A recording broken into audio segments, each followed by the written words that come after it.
माननीय आयुक्तज्यूहरू, सम्पूर्ण कर्मचारी साथीहरू र विशेष गरेर निर्वाचन आयोगको आमन्त्रणलाई स्वीकार गरी प्रतिनिधि सभा तथा प्रदेश सभा सदस्य निर्वाचन 2079 को परिणाम घोषणा गर्ने यस कार्यक्रममा उपस्थित भइदिनुभएका सम्पूर्ण सञ्चारकर्मी साथीहरू, यहाँहरूलाई म आयोगको तर्फबाट हार्दिक स्वागत गर्दछु र यो तयार गरेको विवरण, यद्यपि धेरैजसो कुराहरू यहाँहरूले लेखि नै सकेका विषयहरू पनि छन्, तैपनि यसलाई आधिकारिक र अन्तिम औपचारिक घोषणा गर्नुपर्ने भएको हुनाले आयोगले तयार गरेको यो विवरण,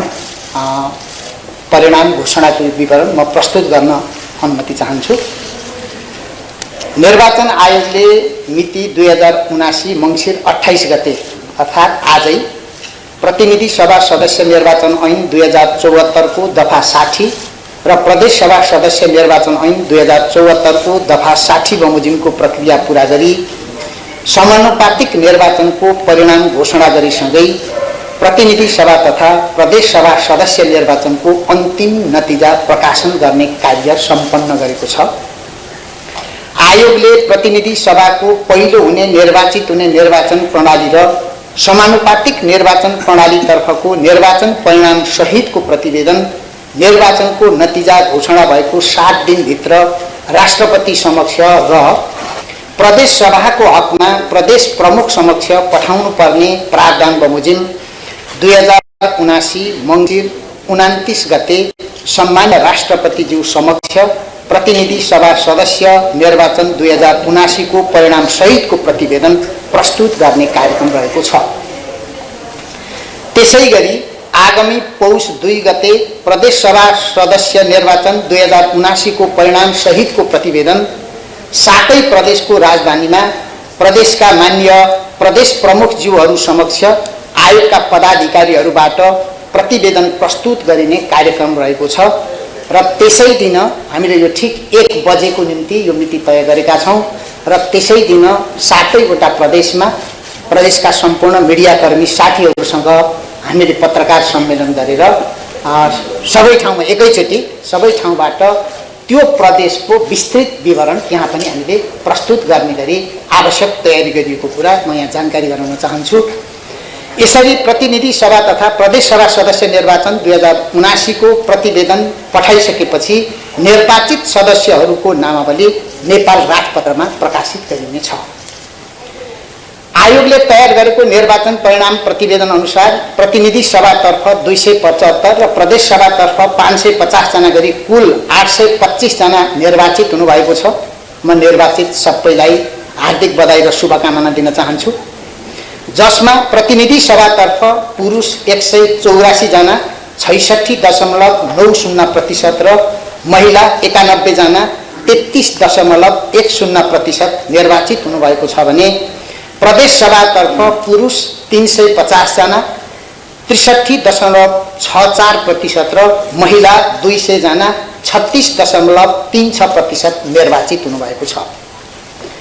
प्रतिनिधि सभा सदस्य निर्वाचन प्रयोजनका लागि 86 वटा राजनीतिक दल दर्ता भएकोमा पहिलो हुने निर्वाचन प्रणालीतर्फ 61 वटा राजनीतिक दल र समानुपातिक निर्वाचन प्रणालीतर्फ 47 वटा राजनीतिक दल निर्वाचनमा सहभागी भएका थिए।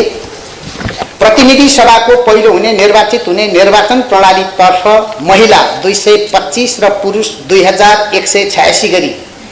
2441 जनाको अन्तिम उम्मेदवारी कायम भएको थियो। 2411 जनाको अन्तिम उम्मेदवारी कायम भएको थियो।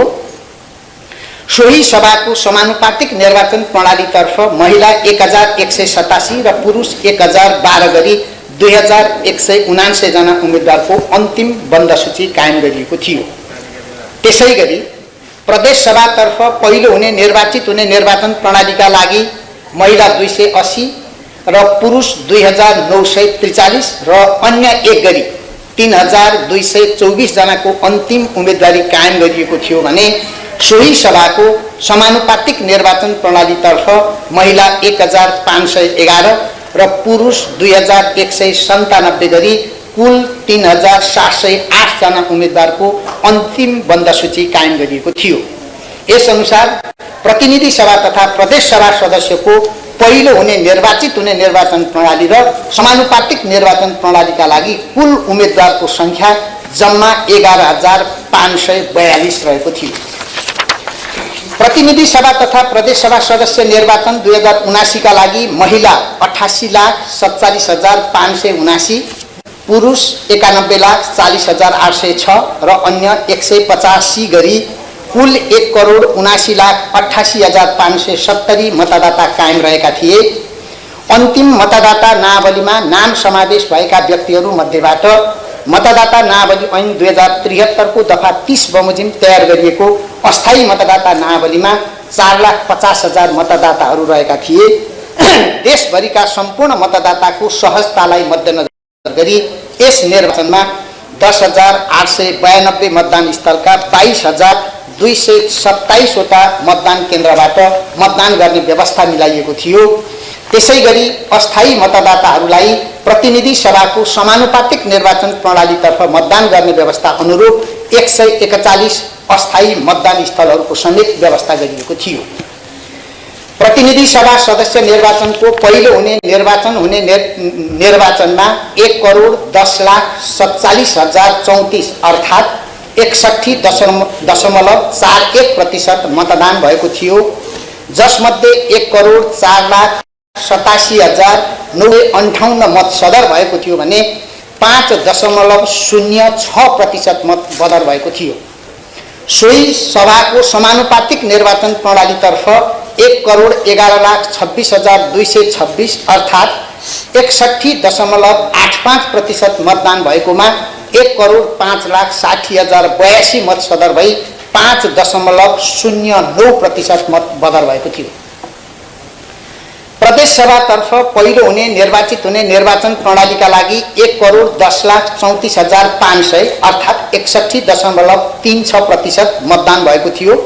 जसमध्ये 1,05,85,300 मत सदर भएको थियो भने 4.07% मत बदर भएको थियो।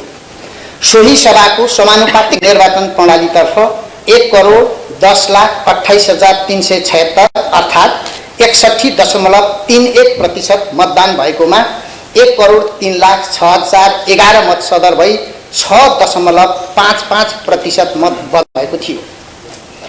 प्रतिनिधि सभा सदस्य निर्वाचन ऐन 2074 र प्रदेश सभा सदस्य निर्वाचन ऐन 2074 को दफा 71 मा पहिलो हुने निर्वाचन प्रणाली अन्तर्गतको निर्वाचनमा मतदान गरिएको जम्मा सदर मतको 10% भन्दा कम सदर मत पाउने उम्मेदवारको धरौटी जफत हुने व्यवस्था रहे बमोजिम प्रतिनिधि सभातर्फ पुरुष 1,772 र महिला 189 गरी जम्मा 1,961 जना तथा प्रदेश सभातर्फ पुरुष 2,086, महिला 237 र अन्य 1 गरी जम्मा 2,324 जना गरी जम्मा 4,285 जना अर्थात् 76.04% उम्मेदवारको धरौटी रकम जफत भएको अवस्था छ। त्यसैगरी समानुपातिक निर्वाचन प्रणाली अन्तर्गतको निर्वाचनमा कुनै राजनीतिक दलले कम्तीमा 1 सिट प्राप्त नगरेमा त्यस्तो दलले राखेको धरौटी जफत हुने व्यवस्था बमोजिम प्रतिनिधि सभातर्फ बन्द सूची पेश गर्ने 47 दल मध्ये 40 वटा दल र प्रदेश सभातर्फ प्रदेश 1 मा 30, मध्य प्रदेशमा 26, बागमती प्रदेशमा 33, गण्डकीमा 24, लुम्बिनी प्रदेशमा 22, कर्णाली प्रदेशमा 22 र सुदूरपश्चिम प्रदेशमा 28 वटा दलको धरौटी जफत भएको छ।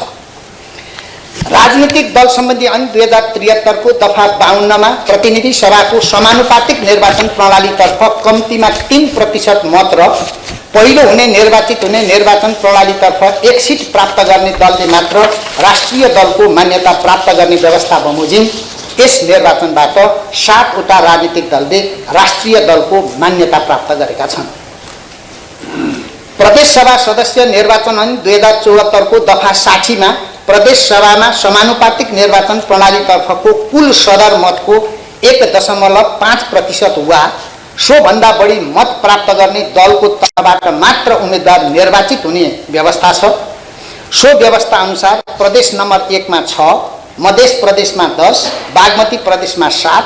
गण्डकी प्रदेशमा 7, लुम्बिनी प्रदेशमा 10, कर्णाली प्रदेशमा 6 र सुदूरपश्चिम प्रदेशमा 6 वटा राजनीतिक दलको समानुपातिक निर्वाचन प्रणालीतर्फ प्रदेश सभामा प्रतिनिधित्व भएको छ। प्रतिनिधि सभा तथा प्रदेश सभा सदस्य निर्वाचनमा 37 वटा राष्ट्रिय संस्थाका 7,553 जना र 2 वटा अन्तर्राष्ट्रिय संस्थाबाट 12 जना पर्यवेक्षकबाट निर्वाचन पर्यवेक्षण भएको थियो। त्यसैगरी भारत, भुटान, बङ्गलादेश, मालदिप्स र दक्षिण कोरियाका निर्वाचन व्यवस्थापन गर्ने निकायका प्रमुख तथा पदाधिकारीहरू, जापानका विदेश राज्य मन्त्री र नेपाल स्थित 18 वटा कूटनीतिक नियोगका प्रमुख तथा प्रतिनिधिहरूले समेत निर्वाचनको पर्यवेक्षण तथा अवलोकन गर्नुभएको थियो। नेपालको संविधानले प्रत्याभूत गरेको जनताको प्रतिस्पर्धात्मक लोकतान्त्रिक शासन प्रणाली, जनतामा निहित सार्वभौम सत्ता, नागरिक स्वतन्त्रता, मानव अधिकार, मौलिक हक, बालिक मताधिकार, आवधिक निर्वाचन र सङ्घीय लोकतान्त्रिक गणतन्त्रको जगमा भव्य रूपमा सफलतापूर्वक सम्पन्न भएको प्रतिनिधि सभा सदस्य तथा प्रदेश सभा सदस्य निर्वाचन 2079 मा भाग लिई मताधिकारको प्रयोग गर्नुहुने सम्पूर्ण मतदाताहरूप्रति आयोग हार्दिक आभार प्रकट गर्दछ। निर्वाचन सम्पन्न गराउने यस ऐतिहासिक कार्यमा संलग्न भई महत्त्वपूर्ण भूमिका निर्वाह गर्ने नेपाल सरकार, प्रदेश सरकार, स्थानीय तह, मुख्य निर्वाचन अधिकृत तथा निर्वाचन अधिकृतको कार्यालय, स्थानीय प्रशासन, निर्वाचनमा संलग्न कर्मचारी तथा सुरक्षाकर्मी, राजनीतिक दल, उम्मेदवार, पर्यवेक्षक, अनुगमनकर्ता, अन्तर्राष्ट्रिय समुदाय, निजी क्षेत्र, गैर सरकारी एवं सामुदायिक संस्था, नागरिक समाज लगायत सबै निकाय, क्षेत्र र समुदायप्रति आयोग हार्दिक धन्यवाद व्यक्त गर्दछ। त्यसैगरी निर्वाचनलाई स्वच्छ, स्वतन्त्र, निष्पक्ष र भयरहित वातावरणमा सम्पन्न गर्न सूचना, सञ्चार र समाचार मार्फत निरन्तर सकारात्मक खबरदारी गर्ने, मतदातालाई सुसूचित गरी निर्वाचनको कार्यमा सरिक हुन प्रेरित गर्ने तथा निर्वाचनका गतिविधिको निरन्तर रिपोर्टिङ र पृष्ठपोषणको माध्यमबाट निर्वाचनको उपयुक्त वातावरण सिर्जना गर्न निरन्तर सहयोग गर्ने सम्पूर्ण आम सञ्चार माध्यम एवं सञ्चारकर्मीहरूप्रति आयोग विशेष धन्यवाद ज्ञापन गर्दछ। आयोगको तर्फबाट आज यो निर्वाचनको अन्तिम नतिजा घोषणा गर्ने कार्यक्रममा भन्नुपर्ने विषय यति नै छन्। आदरणीय पत्रकार साथीहरू, तपाईहरुका कुनै जिज्ञासा भएमा हामी त्यसलाई चाहिँ के भन्छु भने हामी त्यसलाई चाहिँ सम्बोधन गर्ने प्रयास गर्नेछौँ।